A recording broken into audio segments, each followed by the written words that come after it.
Welcome back to Action Figure Obsession. It's me, your old pal, Avian and Loaded, and this is episode number 111 of Action Figure Obsession. And take a good look at the guys that you see right in the photo area of my toy work table here, because they are so large that I can't even get them all in here without some of the other guys trying to horn in. There's Darwin over there just taking it all in, yeah. But what I wanted to do was to show off some of my unusual and large figures in my collection, because one of these is a figure that I wanted no matter what, and would have wanted no matter what, but the rest of them I came by kind of sideways, a lot of them, and thought I'd just give you the rundown on each one. And these are all figures, with the exception of the captain, but he came with the Elvis MODOK. That's why I stuck him in there too. But these are figures that are I find myself surprised even to have in my collection for one reason or another, with the one big exception, and I guess I'll save him for last. But what we have here, let's get this one out of the way first. And as I do these, I think I will get them out of the way and get them off the work. See, I had to do that gingerly because this NECA alien is so lengthy with his bendy tail. And one of the things that's kind of cool about him, but also kept me from buying him for a long time, was oh, there he goes. See, he doesn't like to stand up, and that's because he's crappy and shitty plastic, and that's why it's the only NECA alien that I ever bought. But as you can see, from certain angles, he just looks like a regular old alien from the Alien movies. Although you're wondering about that blue on his tail. Well, he is, and NECA was certainly an innovator in this development, which has kind of seized the action figure world in recent years. He is cel-shaded, so from certain angles you see sort of lighting effects on him. And, then you're free with your toy photography to kind of try to split the difference. And, is he blue? Is he brown? And that's kind of the gimmick with this NECA alien. The sculpt is absolutely beautiful. The level of detail, excuse me, the level of detail in the alien anatomy, it's just absolutely stunning. But the big disappointment for me, and I think this figure was about $25, $30, the big disappointment for me is that I have to have it on an incredibly durable Valaverse Action Force stand, because it is too heavy to stand on its own, and the plastic is, it's not gummy, but it's not sturdy either. I don't even know how to explain it. This figure absolutely cannot support its own weight and has to have a stand, and that's one of the reasons why I hardly ever take him out of the kind of remote area of the toy room, excuse me, that I keep him in. So now he's out of the picture, and I guess the one we should get out of the picture next, because then we can kind of return to our normal sort of staging here, is this Mattel, I believe it's Mattel, Jurassic Park Tyrannosaurus Rex. I don't remember which movie this was associated with. I just know that at one point I was in Target with my wife, and there was a 1/12 scale Tyrannosaurus Rex. And I said, you know what? I think I'm getting that. And she's like, well, it is pretty cool. And it's always bad news when my wife says something is cool, because that's like the permission slip, Avian may buy the giant $80 dinosaur. So we'll take him out of frame as well. Or her. I mean, it could be a her, right? And then I guess we'll reframe our display here, and I do apologize for the poor production quality. It's what you've come to expect here on the Avian and Loaded Action Figure Obsession channel. I mean, let's not really make any bones about it. See, now they almost fit in the in the staging area without the Shriners convention here, horning in on their moment in the spotlight. So, who else was really unlikely? Elvis MODOK. I have the regular MODOK, which was a deluxe figure They probably originally planned it as a Build-A-Figure, but for whatever reason, during the plastic-free packaging era, they made the really weird decision, and they've done it many times since then.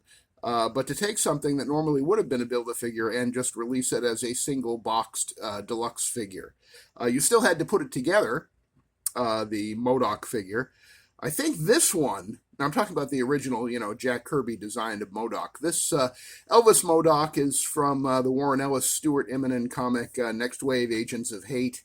And, there was one issue with Elvis MODOK or Elvis MODOKs. I think there may be been a whole bunch of them. And spoiler, there's something else in this video that will be connected to Elvis MODOK. But in the normal course of events, I would have not bought a Elvis MODOK, especially since the box set that he came in was a San Diego Comic-Con exclusive, and I think it was north of $100. However, one of the pack-ins with the Elvis MODOK, I had that sword in his hand so good, too. Then the dinosaur and the alien kind of got in the way. I think I can get it in there one-handed. Come on. Kind of. Yeah, all right. So it's probably going to fall out again. Anyway, I really liked Next Wave Agents of Hate when it was being published before, Warren Ellis was outed as a groomer and a creep. I haven't looked at it since then because I have a hard time a lot of times separating the art and the artist. It's just, it's when you realize that something you enjoyed that much was written by somebody with no morals, no ethics, and a lot of sliminess, you kind of, I do anyway, kind of step back from it. And I sold off all those comics and whatever, but I do still have a great deal of affection for the character of the Captain, who is, as you might have guessed from the star on his chest, kind of a sort of sideways descendant of Captain America. There have been a lot of sideways Captain Americas over the years. There was a number of them that were invented to explain why Captain America comics were still being published in the 50s, even though Captain America was lost at sea and frozen in ice, in late 44 or early 45. So that's where there was John Walker, there was another guy that was Captain America, I think, in the 50s. And then, Steve Rogers for a time stopped being Captain America one time in the 70s when he changed his costume and called himself Nomad, and another time when he changed his costume and just called himself the Captain. And when he did that, eventually when he went back to being Captain America, someone else took over the role of the Captain and took that costume, except he started calling himself U.S. Agent. So if this is all starting to sound familiar to you, the Captain here is kind of a satirical take on the idea that there have been a lot of captains over the years in Marvel Comics, and I'm not sure that they've ever really explained, because he was kind of just a satire and a parody, I'm not sure that his backstory has ever really been seriously delineated or laid out, what the lore is, what the mythology is, what the 411 is, no idea. I just like his outfit, and in the comics I liked his attitude, and I wish I could still enjoy those comics, but Warren Ellis is a creep. So there you go. But the Captain, I wanted the Captain, and eventually this box set, the $120 Elvis MODOK box set with the Captain, went on deep discount at Ollie's for $30 a piece. I still see them occasionally, big giant sort of psychedelic looking, very colorful box, about the size of a medium size desk fan, maybe a little bigger than that. But I ended up buying 3 of the box sets for $30 each, just so I could have 3 of the Captain, and one of them is in my G.I. Joe Classified display. Here's another one, my Kit Bashed Star Dash Man, and then, of course, the original recipe, the Captain. But the reason why I have the Captain is because of... Well, the reason I have the Elvis MODOK is because I have the Captain. And I don't think I need to move anybody else off of the table. But the next one we'll go to here, this came out, I think, about 2 years ago, maybe even less than that. This is Death's Head, who was a Marvel UK character. I talked a little bit about Marvel UK in my last video where we talked about Captain Britain, because Captain Britain was originally a Marvel UK character. Well, you'd think that'd be easy to say. Marvel UK. Anyway, Death's Head is kind of a fascinating British science fiction character. I think he may have been invented by Alan Moore. If it wasn't Alan Moore, it was certainly somebody that Alan Moore had been down the pub with for a pint from time to time. appeared in some of the Marvel UK comics, and also has some weird crossover connections to, I believe, Transformers and was it G.I. Joe? Transformers? Oh, Doctor Who. Transformers and Doctor Who. Basically, this character, Death's Head, in addition to having one of the greatest costumes ever created and the greatest character designs ever created in comics, I thought that was a cat hair, but I guess that's a battle damage sculpted part on there. Anyway, yeah, Death's Head, very, very cool character design. There is a Death's Head 2, where he's a little more streamlined and a little more horrifying looking, believe it or not. I did have that. It was one of when I first started spending ridiculous amounts of money during the COVID lockdowns in 2020, that was a figure that I had always wanted, but never really freed myself up to get. And I did buy that Death's Head on eBay. I think he was only $20 or $30. That was Death's Head 2, who is, I believe, a later version of this character. Never really thought when they did Death's Head 2 like 8 years ago that someday they would do the original Death's Head from the Marvel UK comics, because I don't think too many people in the States are familiar with Death's Head. I don't even think too many were familiar with Death's Head 2, although I think he did appear in some X-Men comics, like during the Whilce Portacio era or something.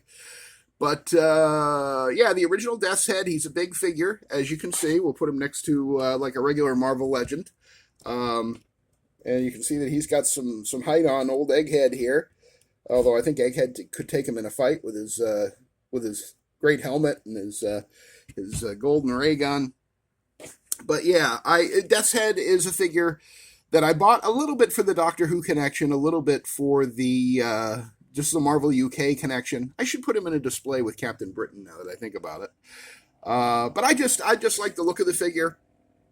And when I found it at a vintage bookshop that also happens to sell some Marvel Legends a year or two back, I couldn't say no to that.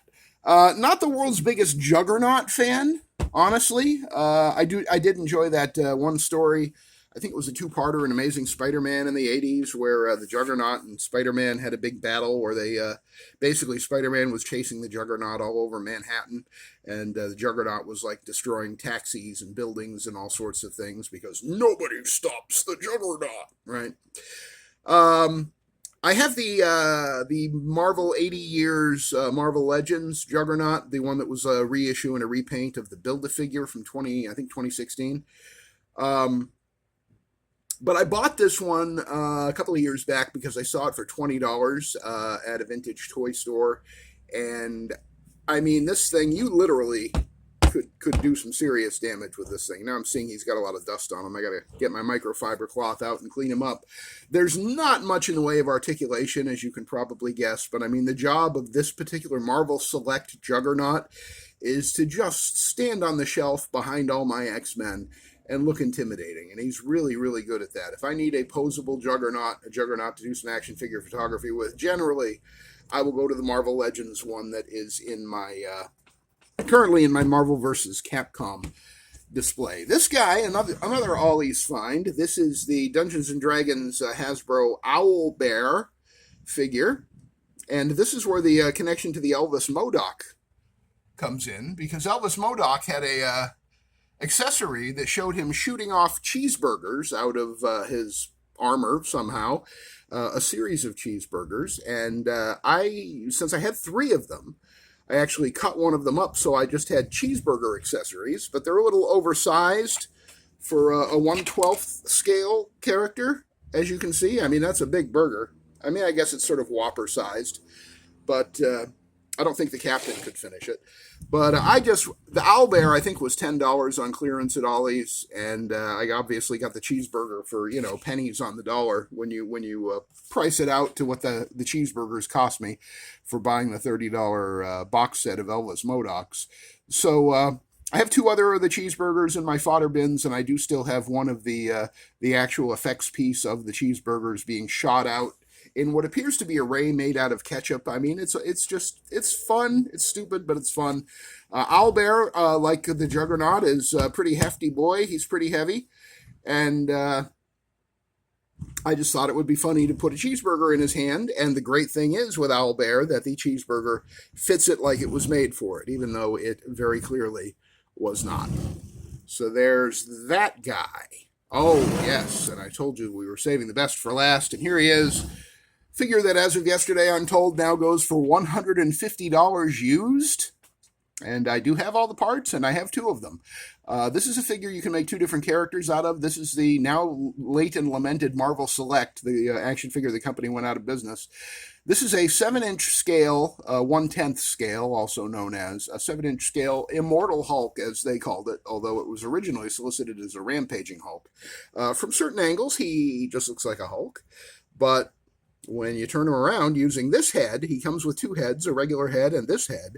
And in this mode, he is the Cosmic Robot Hulk, who originally appeared in Jack Kirby's Eternals book and is a creation of Jack Kirby. It is a separate character. It is not the Hulk. It is not really a cyborg Hulk. He is the Cosmic Robot Hulk, who was just sort of an engine of destruction. Jack Kirby originally wrote the character into the Eternals because Marvel Comics in the 70s was insisting that Jack Kirby try to increase sales on the Eternals by including some Marvel characters. So the Hulk showed up in an issue, and you had to read the whole issue, and possibly even the second issue that he appeared in, before you found out it wasn't the real Hulk. It was some kind of cosmic robot Hulk from outer space. And listen, if there's a phrase that's going to part me and my money from each other faster than Cosmic Robot Hulk from outer space, well, the only one really is time-traveling. It was a time-traveling guy with a robot arm and an evil twin or a clone. Cable and some other folks. I dig that, but I really dig having a Cosmic Robot Hulk with his face coming off. And I think this exact design comes from a later book. I think Jack Kirby's Hulk's face ripped off Robot Hulk was a little bit simpler looking, but I don't mind it. Look at the level of detail there. I mean, it's just grungy and gory. The only thing that could have improved this figure, and it is, by the way, my favorite Incredible Hulk in any scale. I think this Immortal Hulk figure, whether you use him as a Robot Hulk or the Immortal Hulk or just an Incredible Hulk, and he's an Incredible Hulk in my Avengers display, and he is the Robot Hulk in my dedicated Hulk shelf. It's huge, it's imposing, it's somewhat terrifying, I mean, wouldn't you say? And he really has some size over the Marvel Legends. But of course, the Cosmic Robot Hulk, he can be any size he wants. And even the regular Hulk, I mean, it varies so much how he's drawn from comic to comic, from issue to issue, sometimes from panel to panel. It all depends on what the artist wants to do. So the Hulk can be any damn size you want. And in my Avengers display is this Hulk with a regular Hulk head and a great head sculpt at that. And then in my Hulk display is this Cosmic Robot Hulk with the primary Hulk in that display is the 80 Years 2-pack Hulk that came with Wolverine, because he's just the best Marvel Legends Hulk that has ever been made, and I'm starting to think maybe the best one that is ever made. I don't know that they're ever going to top it, because they keep doing ones that are worse, including Maximum Hulk, but that's a whole other video. So anyway, these are my big guys. I'm not going to grab those other ones and put them back on the table, but the big figures who are kind of unusual and weird for me to have in my collection, other than Cosmic Robot Hulk, who there was no way that I wasn't going to move heaven and earth to have one of those, and ended up with two of them, and I'm pretty happy about that. The other guys, it's all kind of weird that I have them, but a couple of them I have because they were on clearance at Ollie's, and a couple of them I have just because I just think they look really freaking cool. And sometimes when you have an action figure obsession, that's reason enough. Thanks for joining me for episode 111 of Action Figure Obsession here on the Avian Unloaded channel. If you enjoy my content, please like, comment, subscribe, ring the notification bell, and share the video with your friends. If you know anybody who likes Cosmic Robot Hulks, or Death's Head, or Elvis, or MODOK, or Elvis MODOK, or the Juggernaut bitch, or, come on, who doesn't love Owlbear with a cheeseburger, right? Am I right? Tell me I'm right. You know I'm right. All right, that'll do it for this Action Figure Obsession. Thanks so much for stopping by. Please join me on the next one, and I will see you next time.